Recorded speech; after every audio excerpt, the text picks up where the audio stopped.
Today we have the 2022 Tesla Model 3. This vehicle has done just under 35,000 miles.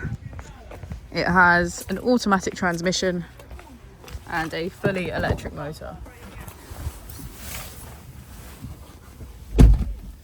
On our user interface, we're met with an overview of the vehicle. This allows us to open the bonnet, charging port and boot, all from within inside the car. If we click on our Tesla icon in the bottom right, we can access our controls, dynamics, charging, autopilot, schedule, safety, service and software. Within safety we have advanced features such as a pin to drive and a glove box pin.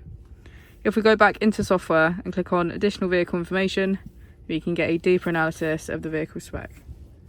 The Model 3 comes with a 360 degrees camera, and with that you can access your dash cam.